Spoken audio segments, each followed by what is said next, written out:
thank you for joining me today. I have a full face of Milk makeup. I have 16 Milk makeup products to talk about today, and if you would like to skip ahead to certain products, I will have timestamps below. I've been playing with most of these products for about 6 months now. I think I started bringing in these products in late August, early September, and some of them I've actually finished, so I have like full reviews to give because I've used them all the way through. Of course, I always try to be non-biased and as thorough as possible when I give reviews, but to be fully transparent, I did want to mention that a few of these products were sent to me in PR. I think the breakdown is 7 of them were sent in PR, and the other 9 I purchased myself with my own money. I don't have any obligation from the brand to make any content with these products, and so that you know which ones I received and which ones I purchased myself, I will have them labeled as such in the description box. Just like I did with my full face of Vive product last month, I am just going to do a really quick overview of the brand. So Milk Makeup was founded in February of 2016 in New York City,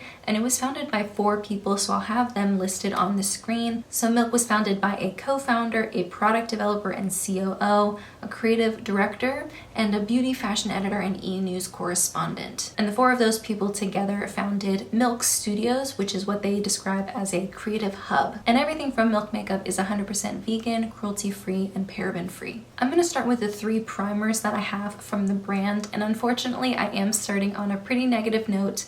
I'm gonna start with talking about the Eyeshadow Primer. This says it's made with blue agave extract, hyaluronic acid, and hemp seed extract, and niacinamide. And this is just a clear product. It's on a doe foot applicator that you use to apply, and I wouldn't say it's a bad eyeshadow primer necessarily because I feel like my eyeshadow applied fine on top of it, and I didn't see any creasing or anything that made my eyeshadow break down faster as a result of using this primer.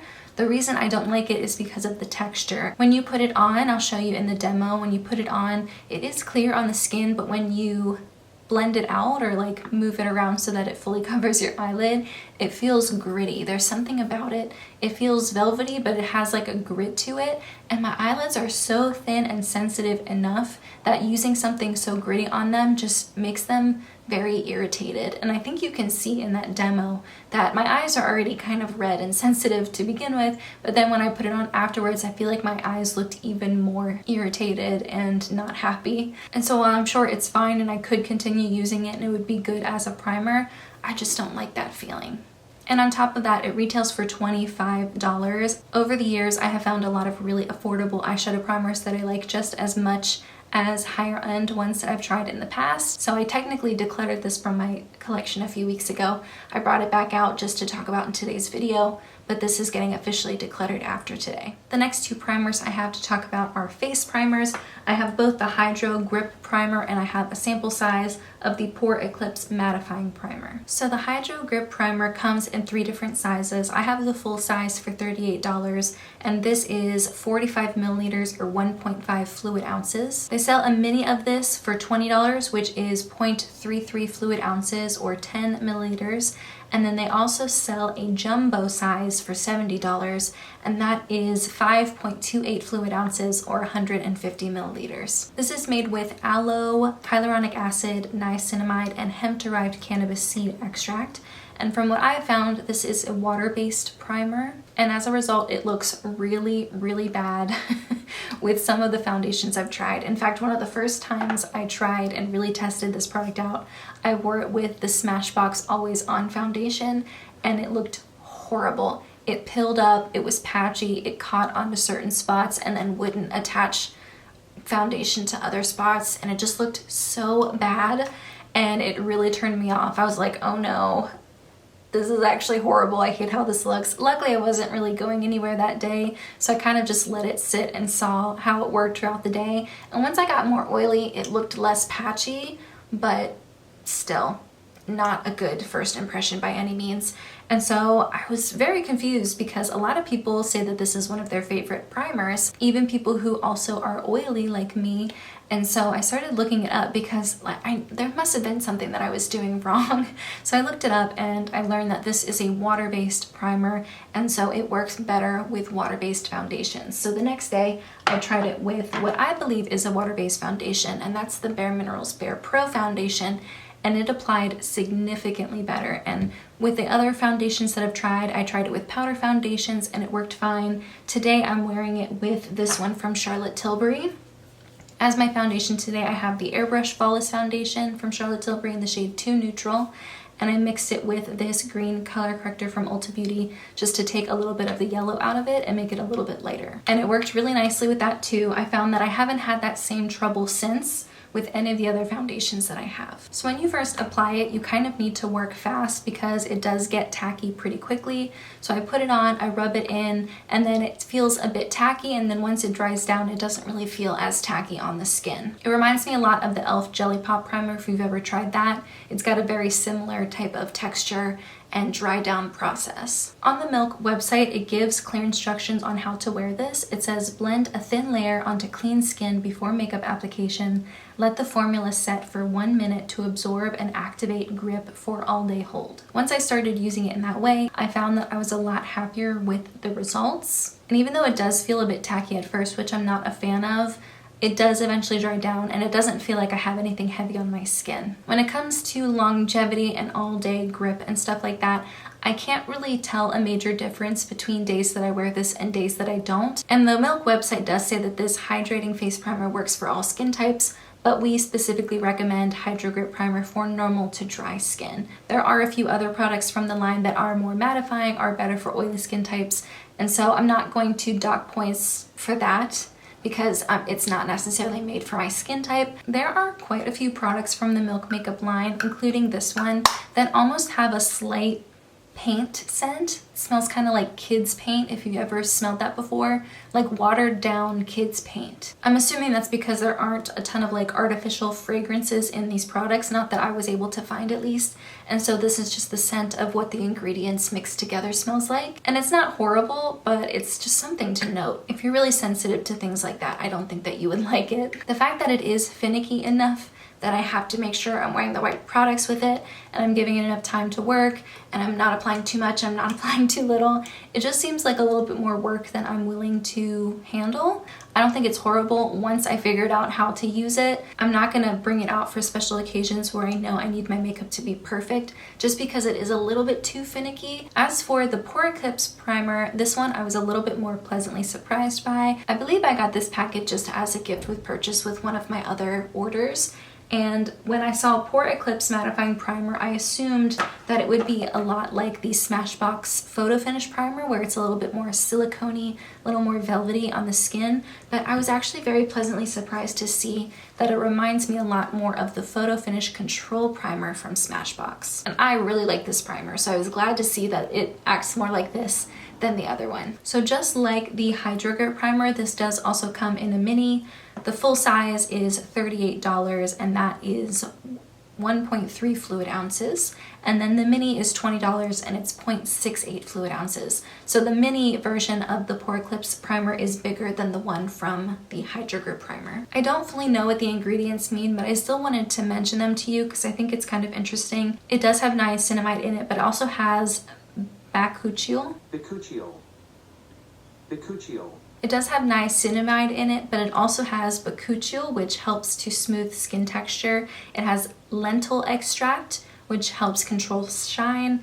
And then it has something called blurring microspheres to provide a soft focus matte finish. And it also has moonstone in it to calm your skin. Back to the comparison, these both are products that are kind of milky colored. Like this one from Smashbox is a little bit more yellow and this one from Milk is a little bit more of a cream color, but as you blend it in, it turns translucent or clear on the skin. And it feels almost cooling because there's like a watery texture to it. You mix it in, it feels cooling, and then as that liquid evaporates, it leaves behind more of a silky velvety texture, and then that eventually dries down and doesn't feel like anything on the skin. I love when primers don't feel like anything on the skin. That's one of my favorite finishes for a primer to have. And I also wanted to point out that the Smashbox primer has salicylic acid in it, so if you try to stay away from salicylic acid for a number of reasons, the Milk makeup one would be a really great alternative because I don't believe it has that active ingredient in it. So from the demo you can see that I applied the Hydro Milk primer to one side and then I applied the matte primer the Pore Eclipse Primer to the other side. And when I look really up close at the texture on my skin, I feel like the side with the Pore Eclipse Primer is just slightly more blurred, slightly smoother, but it's not like the Hydro Grip Primer is necessarily accentuating my texture. It's just kind of accurately representing what my skin texture looks like. I will say when I look really closely at my nose where I do have larger pores and blackheads, the side with the Hydro Primer doesn't really cover them as well and they're a lot more apparent. It's a lot more smoothed over and the coverage is a little bit higher on the side with the Pore Eclipse Primer. That's something that I don't really think you'd notice unless you were really up in my face, very close to my face. Overall, I like how they perform, but I think I like the Pore Eclipse one just a little bit better because it's a little easier to work with and I do prefer mattifying primers. The next product I have to talk about I ended up really liking, and that's the Milk Makeup Concealer, the Future Fluid All Over Cream Concealer. And this also has a really great shade range. It has 30 shades and it does have a pretty good gamut of very light to very dark. In fact, I have the third lightest shade in the line and this is slightly too light for me. You'll see that in the demo. And so if I were to repurchase this, I'd probably go for a shade slightly deeper just so that it's not nearly as brightening and it matches my skin tone a little bit better. I typically use a color corrector under my eyes and then use a concealer over top just because I do have quite a lot of darkness and purple tones and I do have a vein that I like to conceal. But for the sake of being able to show you a really accurate representation of the concealer, I just wore it by itself today and I actually don't mind that level of coverage. You can still see some of my darkness there. It's not like the fullest full coverage product, but I think for a day today it looks really beautiful and I love how liquidy this feels. It blends in and then it kind of dries and sets and then it just stays put. It doesn't feel cakey. The website describes it as a medium to full coverage, but I would say it's a little bit closer to a medium coverage. I, again, do typically wear it with a color corrector underneath, and I think paired with a color corrector, it gives me the amount of coverage that I want, but it is a really beautiful finish on its own. This has a really interesting applicator. If you can see, it's kind of pointy on the top, and it does accumulate a little bit of product at the top when you take it out, and it's like just enough to dot underneath the eyes. Yeah, I'm definitely used to the doe foot applicators, but I don't mind how this works, and it is nice for being able to pinpoint certain spots, especially if you like to use concealers on your face. Again, this has a very noticeable watered down paint sort of scent, very similar to some other products that I'll talk about today. But again, I don't mind it. I feel like I don't really notice it when I'm applying it, and I definitely don't notice it once it's on my face. This was really good. If you remember in my Vive review that I did last month, the consistency of the Vive concealer is very different from this. And I love that concealer. That's one of my favorites. This is definitely still up there. I wouldn't say I love it more than the Vive, but I definitely do really like it. And I don't think I mentioned it yet, but this retails for $29, and a lot of the shades within their light, very fair, light, medium tan, and deep ranges usually have a mix of warm, cool, and neutral undertones. And then once you get to the medium, tan, and deep sets of shades, they have olive undertones for some of those shades as well. Now let's talk about some cheek products. I have two of their lip and cheek colors. One is in the shade Werk, which is a more neutral pink color, and the other one is Quickie, which is a deeper berry plum shade. In the demo, I show one color on each cheek so you could see how they both apply. I have Werk on this side, and then I have Quickie on this side. Obviously, Quickie is a little bit deeper and shows up a little bit more just because of the color. In the demo, I do show a few varieties of ways that you can apply this. I swipe it on from the container, I put it on the back of my hand, and then I apply it with a sponge, and then I also just apply it with my fingers just to show a few different ways that it applies. In general, I think that these are really creamy and blendable, and they can be built up but still stay like relatively natural at the same time. So I do like how they are a little bit easier to use in that regard. However, there are a few things that I don't really like about these. The first thing is the scent. This is made with mango butter, avocado oil, and apricot oil, and as a result, the scent is incredibly sweet and it is very strong. It's something I can smell the entire time while I'm applying it. I can't really smell it once it's on my face, so it does go away eventually, but it is incredibly strong. It's very noticeable. And on top of that, this sort of packaging is kind of hard to work with. I can talk about it more when I talk about the highlighter next, but it has a clear cap that you twist off, and then it has another clear cover that on top of it. And a lot of times, like I did with the highlighter, I ended up snapping off the top part because I didn't realize that you had to be more gentle with it. These are a lot creamier than they let on. You have to push up the product a little bit and then gently twist off the top.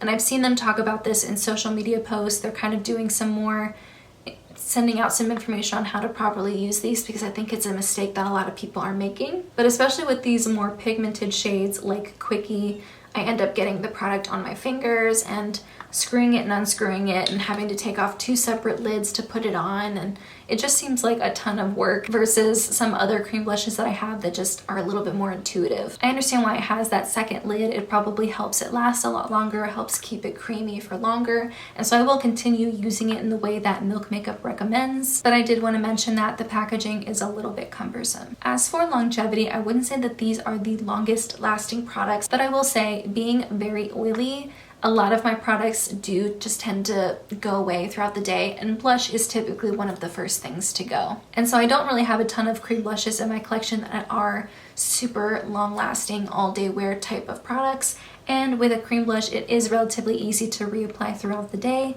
so I wouldn't say that that is like a major turn off for me. And so if you do have a drier skin type, I think that these are going to last a little bit better for you, but I definitely still thought that that was worth mentioning. For the cream highlighter, it's the same as the cream blushes. There are some things I really like about it, and then some other things that I'm not a big fan of. I have mentioned that the packaging is kind of hard to work with, and earlier today when I was putting the product back, I had brought the product back down, but not like 100%. And so when I put the lid back on, it kind of squished it and it got all in the lid and on the sides there. And so that was my mistake, but it has just made it a little bit more messy to work with. The texture of the highlighters is a little bit creamier and a little bit more oily and balmy than the cream blushes. And this is a really, really beautiful color. I have the shade Lit, which is a champagne shade, and they do have 6 shades to choose from. And I do show in the demo, this is the only highlighter that I'm wearing on my face, and I do feel like it does look really luminous and beautiful, but I feel like I say this all the time, I do not like balmy highlighters that don't eventually set. Like on my skin, this definitely still feels a little balmy, and when I was applying my eyeliner and my mascara, I had to make sure not to like tug too much, because I would have just completely wiped the product off while I was doing that. And I also have to be careful because my mascara will touch my cheekbone, and because it's already really creamy on my cheeks, it'll transfer. I definitely prefer highlighters that dry down, and so when I wear this, I typically use it more as like a glowy primer before I put powder on. That does take away from the shine a little bit though, so I wanted to use it on top of my makeup just to really give you the full effect of what it can look like on the cheeks. I do think it's a really, really beautiful finish. And something that's interesting to me is this is also made with mango butter, avocado oil, and apricot oil, just like the cream blushes, but it doesn't smell sweet. It really doesn't smell like anything, so I'm guessing those ingredients aren't what is making the cream blushes so fruity smelling. If you've been following my channel and watching my videos for a long time, you'll know that back in like 2017 when I first started my channel, I had the Benefit What's Up cream highlighter, and I was really hoping that this would be a replacement for it because I love that highlighter so much. I still think about it even like 6 years later. It was just the perfect texture. It had that same beautiful champagne shade, but something in the formula was just a lot easier to work with, and it didn't feel sticky on my skin after I applied it, and it just had such a beautiful glow. I'm still trying to find an alternative for that Benefit What's Up, so if you know of any dupes, please let me know. This really can't be built up to be as bright and blinding as the Benefit What's Up, which is fine because that's not really the look that I'm necessarily going for anymore. I am typically going for something a little bit more creamy and luminous. And also I find that if you apply this on your fingers and tap it on top of powder, it doesn't really mess up your makeup underneath. It just sort of melts in a little bit more easily, which is really nice. But yeah, that balmy texture is just not matching what I want it to be, and so unfortunately I don't really love it for that reason. But this is still a really beautiful product. I think a lot of people would really like it if you're looking for something that's going to be more moisturizing. I have 3 eye products to talk about, and then I'll switch over to setting sprays and setting powders. First, let's talk about the Kush Clear Brow Gel. And this is a really small brush, which I love. And this is labeled as an invisible brow gel, which I definitely agree with. You can see in the demo that it doesn't add any fibers or any color to my brows, but it just kind of helped to push them all and set them to sit in one specific direction. This definitely does feel like something in your brows. It's not super crunchy and heavy, and I wouldn't necessarily notice it unless I was putting my finger on my brows. It really isn't that bad. I don't really love crunchy brows. I didn't like the NYX Thick It Stick It brow for that reason. But I think just because it's a clear brow gel and it doesn't have a ton of fibers in it and stuff, it does feel as natural as a brow gel could feel on your brows without just being like not noticeable at all and like not doing anything. And also the brush is a little bit stiffer, which is great because I feel like I can really get in there and like push my brows up and sort of set them in place, but it's not going to give you those like laminated brows where you push it up and it like really holds it and like glues it to your face so that it doesn't move at all throughout the day. I just wanted to point that out. I do like that the brush isn't flimsy. It really does help to shape my brows as I brush through them. Sometimes I'll use a pencil or a powder to fill in any gaps that I have in my brows, but for the most part I don't really need to do a ton of reconstruction to make a completely new eyebrow. And so I do tend to like more natural brow gels like this. That being said, it's $22. And so I don't know if I would be able to justify going out and purchasing this with my own money. You know, I love the Essence brow gel. That is a tinted brow gel with fibers in it, but it has a very similar wand and it's like $4. I really enjoy this. I'm gonna enjoy using it until it's finished. But again, it's not one that I would necessarily recommend you go out and purchase yourself, even though this is a product I really like. The next eye product is one that I don't really like that much, and that's the Kush Mascara. This comes in a full size and in a mini. The full size is $28, the mini is $15. And the main reason why I don't like this is because of the brush. The brush is enormous. It's actually bigger than my eye, and that size makes it really difficult for me to be able to apply and really work it into my lashes without accidentally touching something outside of my lash line. It's very common for me to get it accidentally on my cheekbone or on my eyelid or on my nose bridge. Also, when you take it out, it has a glop of mascara on the end there that I always have to take out. I have wiped it off on a tissue a few times just to get some of the amount of product off of the brush. I don't really find that it's helping. Also, with these sorts of brushes that are really big and fluffy, I don't feel like they really help me to brush through my lashes because my lashes are also really thin. This isn't strong enough to brush through them. I prefer rubber bristle brushes for that reason because they are stronger than my eyelashes, and so I can actually push them and move my lashes with the wand. On top of that, this formula does tend to weigh down my lashes throughout the day. It doesn't help keep the curl at all, and it does clump a little bit. You'll see in the demo I'm trying to brush it through my lashes and random lashes are just clumping together, and the bristles aren't strong enough for me to go through and separate them. So yeah, I'm not having the best time with this mascara necessarily, which is unfortunate. I do like the packaging a lot. It's very weighted and heavy and feels really luxurious, especially with this beautiful metallic packaging. And I wanted to mention some things that the website says because I think that they're very good to know if you're considering trying this. The website says that it has a conditioning formula that never dries or stiffens, so you can easily add more throughout the day, which is nice in theory that you could add more. I want my mascara to dry down. I want it to eventually dry. I don't want it to be still tacky. I just think that would make it more likely to transfer, and if I touch my eye, it'll just come off on my fingers or smudge. I just don't really feel like a mascara should do that if you want it to last a long time. And if you get sweaty or if you get greasy, I just feel like it's much more likely to move around and smudge. Yeah, I don't know. The conditioning formula, like, that's not a selling point for me personally. And also the website went out of its way to say that this is not waterproof, but the brand also sells a waterproof version. I'm glad that they're being honest about that this is not a waterproof formula. I find waterproof formulas hold curl better and they do last longer, but they are sometimes harder to remove at the end of the day. So being able to choose between a non-waterproof and a waterproof formula is good. So yeah, this is one of the products that I just wasn't really impressed by. One product I did end up really liking is their Infinity Long Wear Eyeliner. This comes in 3 different shades. I have black, and then it also comes in the shade brown and navy blue, and this retails for $22. And normally I don't prefer eyeliners that are twist ups like this. I prefer sharpenable pencils.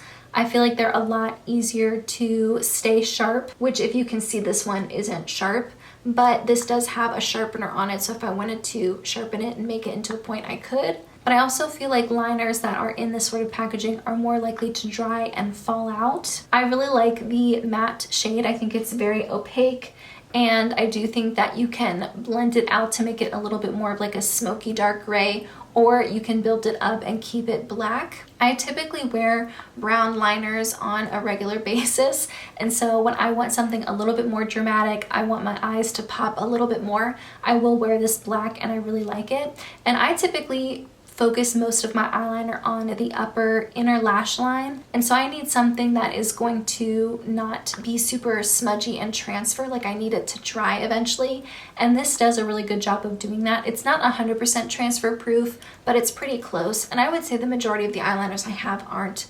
100% transfer proof. You can see in the demo I applied it on my upper inner lash line, and then I used an angled brush to blend it out and then create a little bit of a wing. And then I applied a little bit on my top lash line just to deepen it up. And I like how long this lasts. It's nice and long lasting. The packaging does get a little bit messy, probably just because it is a creamier formula, but really I don't mind that. It's pretty easy to clean. Another thing that some people would mind, but I don't, is that the lid is very, very hard to get off. Like, you really have to work to get it off. And so if you do tend to have trouble opening hard to open packaging like that, I would recommend just putting it on but not pushing it all the way down, and that way it's easier to take on and off. But the fact that it does click shut and really stay shut and it's hard to open makes me feel like this is really good for traveling and really good just to have in my makeup bag, in my makeup drawers, because I know the lid isn't going to randomly fall off. Alright, now let's talk about the two setting sprays that I have. I have a mini of the Hydro Grip Set and Refresh spray, and I finished this one up completely. It's light blue in the bottle, and this one is a dual phase setting spray, so most of it is that blue liquid, and then it has a little bit of an oily substance at the top, and so you shake it before applying it.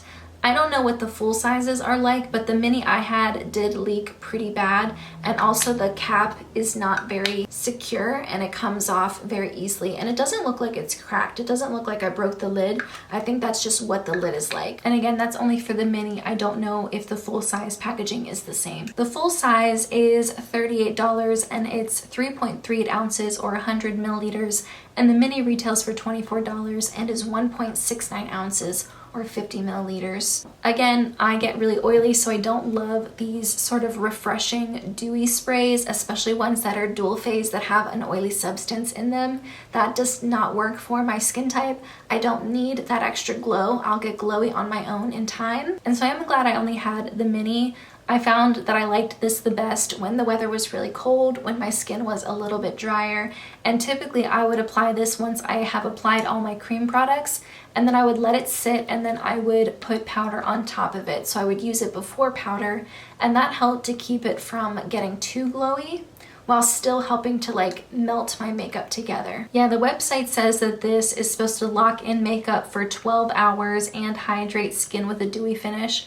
I agree with the hydrating and the dewy parts, but the 12-hour parts, I don't think that this would make my makeup last for 12 hours. I never saw it lasting for that long when I wore this. This one also had that same slight watered down kids paint scent, but it really wasn't that noticeable, and it definitely went away once my makeup was finished and this was dried down. And so there were just a lot about this product that just didn't work for me personally. Again, a lot of that has to do with my preferences and my skin type, but as for the leaking thing, I would definitely watch out for that. And I stored it upright. It's not like I was storing it on its side. Next up, the other setting spray from the brand that I tried and I liked a lot more was the Pore Eclipse Matte Setting Spray. The sprayer on this is so nice. You'll see in the demo, it's just got like a really nice mist. And so I can kind of just mist it down my face and then a couple times horizontally and cover my whole face. And it's just a really nice mist that is light and airy, but still definitely feels like it's applying something to your skin. I will say I stopped using this for a few weeks and then I went back and used it again and it was clogged, but it was relatively easy to kind of like scrape it with my fingernail and get anything that was clogging it out, and then it went back to normal. And there were occasions where I had it upright and I stored it sideways and it never leaked. So the packaging I feel like is a lot better with the Pore Eclipse spray than the other one. Something that surprised me about this spray is that it does have a slightly fruity sweet scent, definitely not as strong or fruity as the cream blushes, but it's definitely there. Again, it dissipates quickly and then goes away, but I've never had a mattifying spray that smelled fruity. It just doesn't really make sense. I'm not sure what is in there that makes it smell like that. And again, this also comes in a full size and mini. The full size is $38 and it's 2.9 ounces or 85 milliliters. And then the mini is $24 and that is 1.35 ounces or 40 milliliters. Just like the Pore Eclipse primer, this also has lentil extract, niacinamide, and bakuchiol. I wouldn't necessarily say that this is a mattifying setting spray. I don't really have a lot of setting sprays that I've applied in the years that I've had them where you apply it and it automatically just makes your face look matte. And I assume if a spray does do that, it's probably got something in it that feels a little bit heavy and thick on the skin.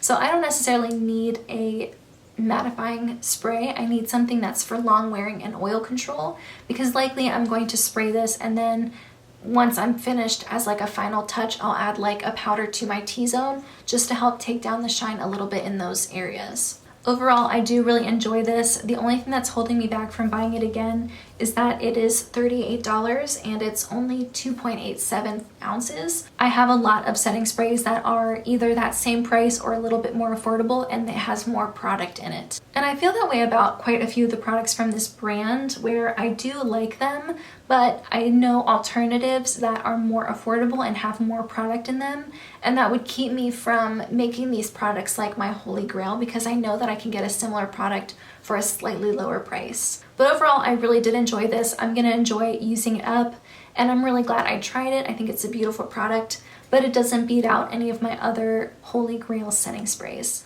The last face product for Milk I have to talk about today is the Pore Eclipse Translucent Loose Setting Powder. This comes in 4 different shades. I have Translucent Light. They also have a Translucent Medium, a Translucent Deep, and a Translucent Very Deep. And this retails for $32. And just like the other 2 products from the Pore Eclipse line, this also has niacinamide, bakuchiol, and lentil extract. And then it also has those blurring microspheres that the primer had as well. I have finished this completely. I have used all of it, so I didn't demo it today. I used the RCMA powder instead because I feel like visibly they look very similar, but I did take a picture of it before I finished it so that you can see what the powder actually looks like. It is a really light color, and I would say it looks translucent on my skin. And also something I wanted to mention, because I know some people do like to try products that don't have talc in them. This is a talc-free powder. This was a product I was really excited about because I love loose powders. That's my preferred method of setting my makeup, and I was excited to see a mattifying product that was supposed to be blurring and help with oil control, but also be translucent, and so that it didn't look like I had a super powdery face. I will say at first it did look a little bit dry, but again, within 20 minutes my face is getting glowy again, and so that would help it look a little bit more like my skin again. And then of course I could use the setting spray to help take that look down. If you have drier skin, I have heard people say that it looks a little bit dry on their skin as a result, so please keep that in mind. If you have a lot of texture, if you have a lot of dry patches, if your skin is very dry, I don't know if this is going to be the most forgiving on your skin. That being said, as much as I did enjoy it, it is $32 for 7.65 grams, and I don't think it was that different. I don't think it was that much better than just the RCM powder that I use already. The RCMA powder isn't like a long wearing powder. It's very invisible on the skin. It's very lightweight, and so I like to set my foundation with it in order to put powder products on top. But I'm not saying that it's like a very good oil control powder, unfortunately, but it is really easy to touch up with because it is so thin. And so even now, I've had this makeup on for a couple of hours and I am starting to get a little glowy in my T-zone. I could easily put this on a fluffy brush and pat it in and help it look like my skin again without looking like I applied a ton of cakey powder on top. And so I'm not comparing these directly. I do think, oops, that this is a little bit better with oil control than the RCMA one, but is it worth me repurchasing this for $32 versus getting this giant, what, 85 grams versus 7.6 grams, and this is like $14. This is not one that I would feel comfortable reapplying on top of oily skin, but lately I have been preferring blotting papers anyway, just because I really want to get that oil off my skin, but I don't want to have to apply more product in order to cover that oiliness. So while I did really enjoy it, that price again is just holding me back. And as a result, I probably won't repurchase this. So I have one lip product to talk about. This was something that I bought pretty much right after they launched it, and I was very excited to try it. It's the Voyage Odyssey Lip Gloss. No, it's the Odyssey Lip Oil Gloss in the shade Voyage, and it's like a very dark purple shade. I am wearing it on my lips today, but it has gone away a little bit from all the talking that I've been doing, so I'm gonna put a little bit more on. And typically I just apply a little bit in the middle, and then that's enough for me to cover my entire lip, and then I just pat it in with my finger. I think this is a really beautiful color. It's very unique in my collection personally. I did do a litmus feature comparing this to the NYX lip oil in That's Chic. That's also a clear dark purple gloss that a lot of people were saying were dupes.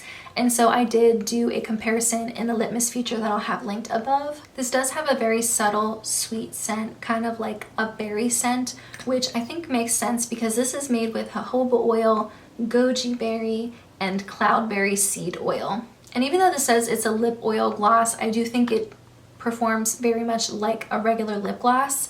It's lightweight, but it definitely feels nourishing. It doesn't feel like my lips get drier after it wears away. And this comes in 8 shades, and I think Voyage is the darkest shade. One way I really like to use this is taking a slightly deeper nude shade for me, maybe something that's a little bit brown, or even something that's a little bit pink, and I'll use that to almost fill in my entire lip and then put this on top. And this just kind of adds a little bit of a vampiness, a little bit of a depth to it. And it's also really nice to help make my lip colors a little bit more cool toned, because sometimes I have a certain eye look or a certain just general look that I'm going for, and it calls for either a more neutral lip or something that's a little bit more cool toned, and this does a great job at adding like a little bit of a gray undertone to whatever I put on top of it. So overall, I was really pleasantly surprised with this. I wasn't sure if I would like such a deep lip gloss color.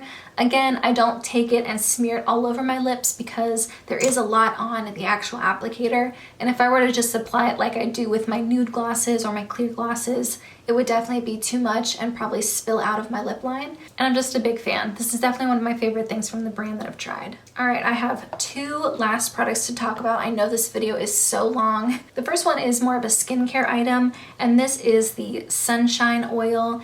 And this is 16 milliliters or 0.54 ounces, and this retails for $39, so that's pretty expensive. It says it's made with vitamin C and plant-derived squalene, and from the way they talk about it, it seems like it's something you're supposed to use on your face, kind of like as a primer. It says it moisturizes, absorbs quickly to brighten, even skin tone, visibly firm, and give a dewy finish. So maybe not necessarily a primer, just a really good moisturizer.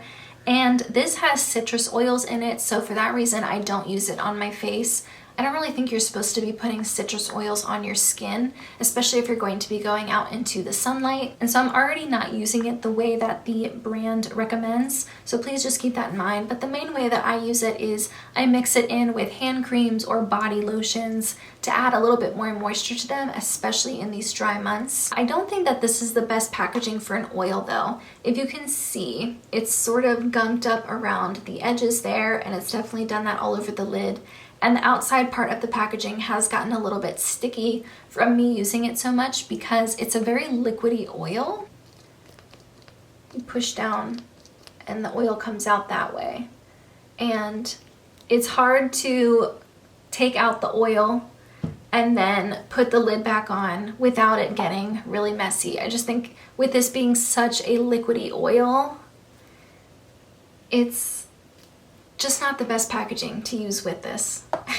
But that really high price plus the weird packaging is kind of a turnoff.